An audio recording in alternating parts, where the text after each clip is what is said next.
Welcome back to Sonic Speed Reading and our continued coverage of the Surge Saga, as I'm calling it, as it's just all about her and all the crazy fights she gets into. Today we'll be covering issues 53 and 54. If you haven't been keeping up, I have a link for the last video up in the corner, a link for the playlist in the description, and if you want to read the comics for yourself in a digital form like I do, I'll also have a link for that down in the description. But before we get into the story proper, I want to give a shout out to today's sponsor, Raycon. If you've watched videos like this, you have heard of Raycon and their everyday earbuds, and they're better than ever. They fit snug into your ear. You don't have to worry about these suckers shaking loose while you're on the move thanks to their optimized gel tips. Great for working out while you jam to the Titan themes from Sonic Frontiers. Yeah, I listen to more than just Sonic music, but I've been playing those tracks on repeat ever since the game came out. Good music is good music, and it helps that these buds offer 8 hours of playtime for my, 8-hour workout sessions, which I obviously do. But even when I'm not getting super jacked, I still like to have something playing while I'm cleaning, drawing, cooking, or even falling asleep. Always nice to have something playing so I'm never alone with my dark thoughts. And the everyday earbuds stand out from the competition not only by being half the price of the other major brands, but by also providing easy to use touch controls so you can adjust the volume, switch tracks, answer in calls, because yes, of course, they also have a microphone, and keep you in the zone with their stereo sound and passive noise isolation, which blocks out background sounds when you want. They also offer an awareness mode just in case you gotta pay attention to what's going on around you while you enjoy your favorite YouTuber talking about Sonic comics. I'm not kidding, I have earphones in more often than I don't, and my Raycons have been working great. They sound good, my ears never hurt after using them for extensive periods of time, and of course I wouldn't be telling you all of this if I didn't also have a discount, so you can take a little bit off your earbud order. Click the link in the description box or go to buyraycon.com/apologist and you will get 15% off your Raycon purchase. Not only are you giving yourself a deal, but you're also helping out the channel. Thank you again to Raycon for sponsoring the video, and let's get on with the show.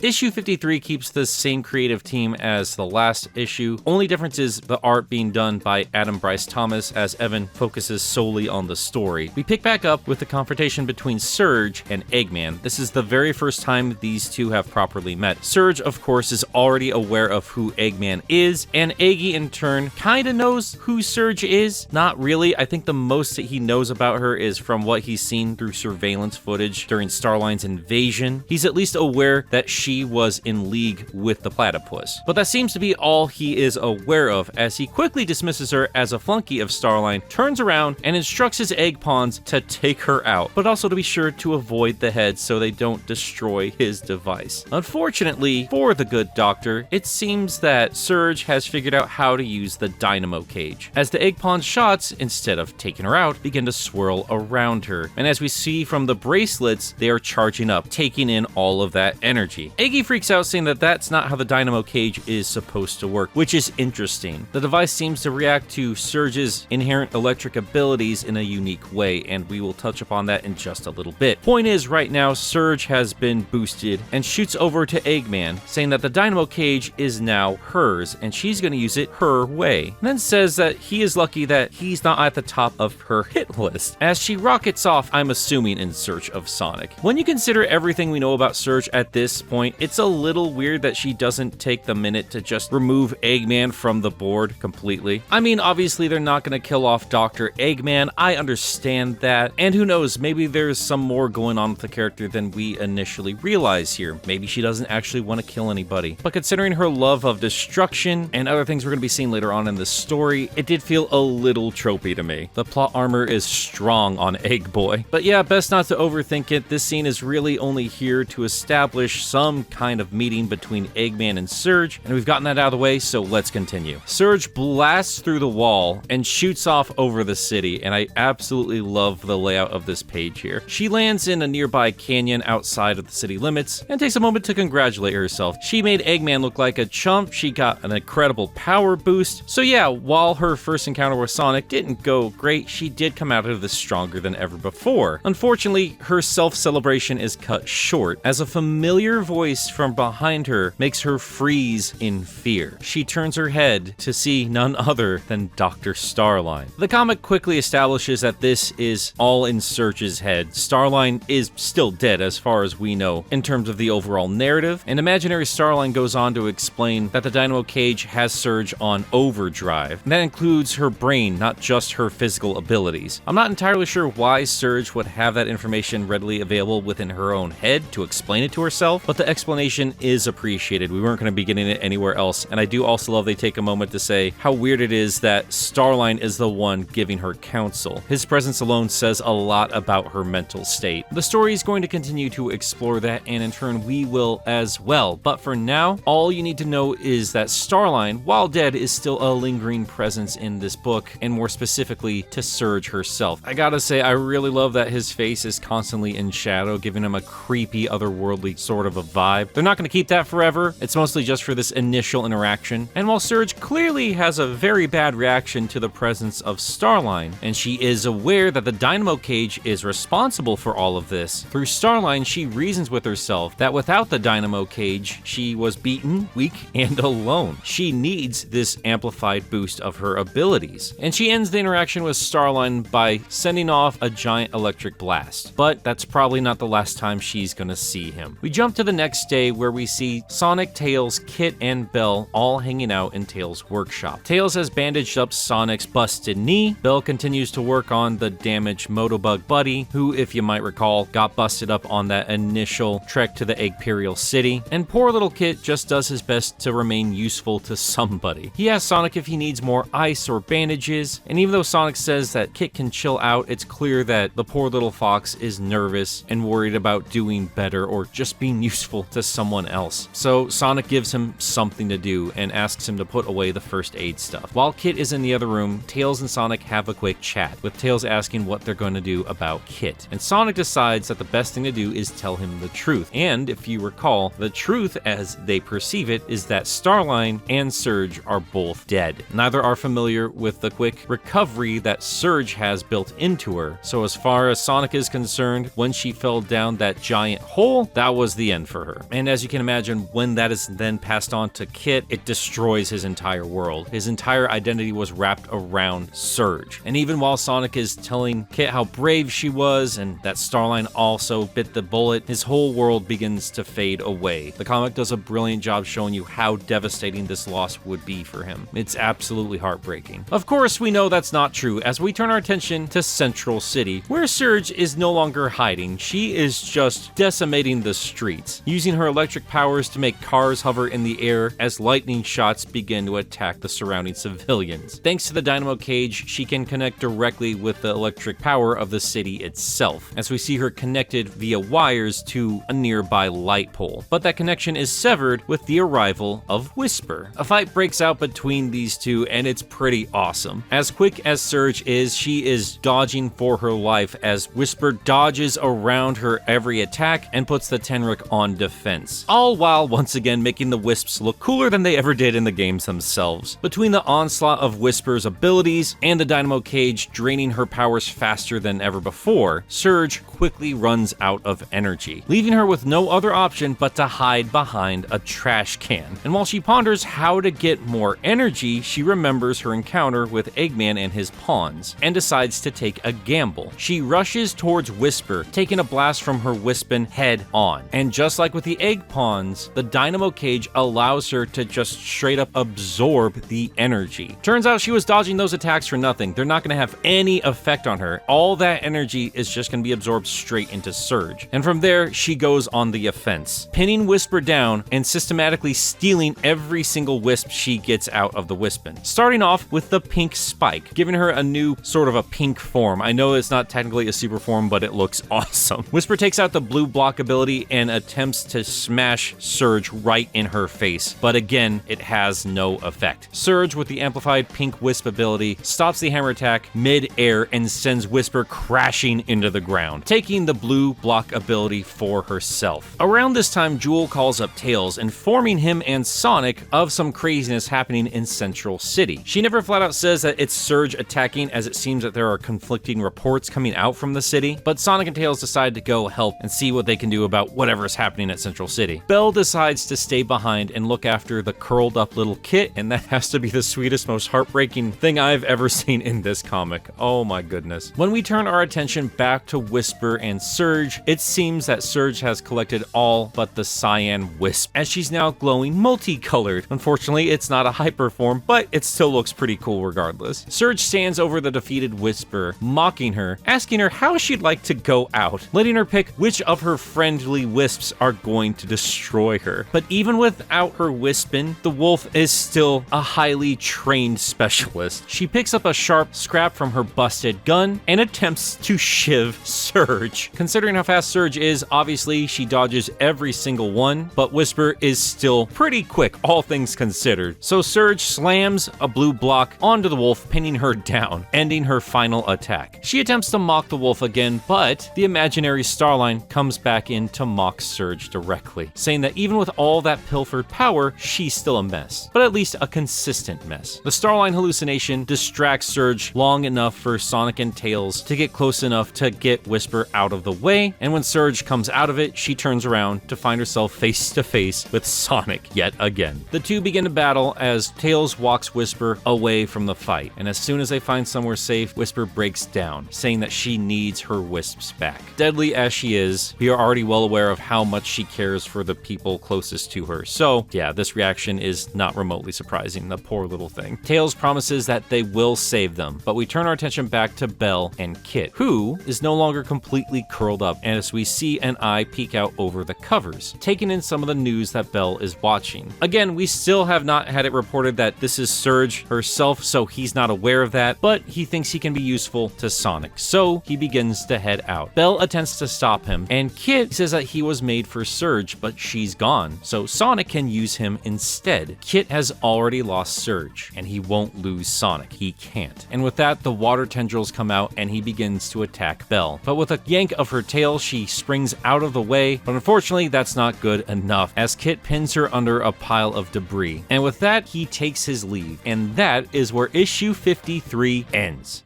Issue 54 yet again keeps the same creative team, but the art switches back over to Evan Stanley with the addition of Natalie Haynes. And we pick right back up with the fight in Central City between Surge, Sonic, and now Tails, who is doing his best to help out his still injured friend. They're attempting to keep the attention on them as opposed to the rest of the city, and Surge seems to have a hard time hitting them with her electric abilities while they're airborne, so she instead spin dashes off a ramp and smacks into both of them with an electric spin ball, knocking Tails out and inflicting further damage on Sonic's already busted leg. But Whisper's not out for the count completely, as she still has the cyan wisp at her side, and she sends it over to merge with Sonic, and quickly goes on the attack, shooting off of diamonds littered across the battlefield by Whisper, smacking into Surge over and over again, forcing her to go yet again on the defense as she puts up a bunch of blue blocks to stop the attacks. This gives her a moment to recover, and again, as quick as she is, can pinpoint where Sonic is going to blast off to, and with the right timing, manages to stop his laser spin ball, absorbing the cyan wisp. Tails has to hold Whisper back, having lost her final wisp, telling her they're not giving up on them, and he actually has an idea. Meanwhile, while Surge comes to grip with the last bit of energy, Sonic reprimands her, saying that the wisps are thinking, feeling creatures. But Surge doesn't care. She says that she's sick of Sonic and his holier-than-thou grandstanding. But Sonic's not giving her all the attention in the world, as he notices Tails trying to grab his attention, waving at the hedgehog and pointing towards somewhere. So Sonic tells Surge to hold that thought, as he blasts off to wherever Tails was pointing to. And that place happens to be a tool shop. Tails tells Sonic to hold off Surge up here while he works on something downstairs. Sonic really doesn't have a choice but to agree to these terms, since Surge is right on their tail, and arrives at the tool shop using the cyan wisp to shoot off eye lasers. Surge mocks Sonic, asking where that swagger was that she saw back in Eggman City. She conveniently slips on a bunch of nuts and bolts scattered across the ground, and Sonic shoves a bucket over her head. Considering how giant the heads are of all these characters, I guess that would be a bit of a problem, and Sonic uses that momentary distraction to meet up with Tails down in the basement, who has quickly assembled a bunch of appliances together and then sneaks up on the rampaging Surge as she heads downstairs after Sonic and attaches a couple of jumper cables to the dynamo cage. This makeshift setup is here to drain Surge of her powers. She still resists, sending off a giant blast of energy, but it's too much for the Tenrec, and she blacks out. Sonic attempts to leap over one of the busted appliances to get over to Surge to remove her from the dynamo cage, but he trips up on his busted leg, leaving him out for the count. Tails says he has it, but he turns his head up to see Kit, horrified at the scene before him. Sonic begs Kit to remove the ring from her head, but Kit is not hearing a word of it. As far as he's concerned, Sonic lied about Surge surviving. He shoots off a water tendril into Sonic, exclaiming that he lied about Surge and that he couldn't kill the Tenrec when he first attempted to, and he was trying to yet again. Kit then sends off another flurry of tendrils towards Sonic, but they're blocked by Tails. This causes Kit to pause for a moment and ask Sonic why he would ever bother with Kit when he already has Tails. Kit then readies up for yet another attack, and Tails tells Sonic to stand back. He's got it. But we are once again only teased with a fight between Kit and Tails as Surge wakes up and grabs the attention of Kit. And of course, that is Kit's top priority as he picks up Surge and makes his leave, telling Sonic and Tails not to follow them. From there, it's basically wrap up for this particular story. Later on, Sonic and Tails return to the workshop and release Belle from her prison under the debris. And they also brought along Whisper, who is just hiding in a corner, cradling her busted Wispin. So yeah, our heroes are a bit worse for wear after all of this. Sonic's leg is pretty busted, Whisper's Wispin is destroyed, and all of her wisps have been kidnapped by the revived Surge. And where they were once going to make friends with the little Kitsunami, it's clear he now sees them as enemies. But even with these dour circumstances, Sonic remains positive, saying his leg will heal quickly and they will soon rescue the Wisps, with Belle offering to fix up the gun. We then turn our attention to Eggman, Orbot, Cubot, and Metal Sonic. And here they drop a couple of interesting little Easter eggs or potential hints at future stories. Remember, Cubot and Surge had met in a room full of prototypes, and Eggman had instructed the two little robots to take inventory of that room. And here they list off some interesting things, saying that the new conch prototype had been smashed, and for those of you that don't know, the conch is what Eggman used to control the Zeddy back in Sonic Lost World, and I wonder if this is implying that Eggman himself is the one that created that first conch, or maybe he's just building a replica of the original one. Don't know, but that's still pretty cool. They then say that the E200 schematics were destroyed, hinting at some potential sequel bots to the ever-popular E100 series of robots from Sonic Adventure, then that half of the spare Eggmobile drives had been fried, ending with an adorable little Easter egg saying that Surge had stepped on Cubot's mint-condition Cyber Singer Mika 10-inch figure. This, of course, is a reference to the ever-popular Vocaloid, but Eggy can't be bothered with any of that. While he's fixing up Metal Sonic, all he can think about was how Surge managed to do it. How did she manage to control the dynamo cage? He says that whatever tech the platypus stuffed in her clearly is having a radical effect on his initial design. He then declares that he must find out. He's putting off every other plan he has because if this pays off, it could change everything. And he instructs Metal to follow along as they will be going hunting. We finally turn our attention to Kit and Surge, finally reunited, with Surge waking up in their original bunks where they were raised, in Starline's base. Kit didn't know where else to go where they would be safe, so obviously this was the only choice. But the imaginary Starline is still present as he creeps up from behind Surge, saying that nowhere is safe for her. This causes her to freak out, leaving Kit very confused. Surge backs up into a corner as the imaginary Starline continues to jeer, telling her that she's right back where she started, and he had built her body, he has shaped her mind, and she will always belong to him. But the illusion is broken by Kit running up and embracing her in a hug, saying that he is sorry for leaving her, he didn't know, asking her not to be upset. After a moment, Surge pushes him off, saying, yeah, just don't do it again, and not to worry, because they will make their enemies pay.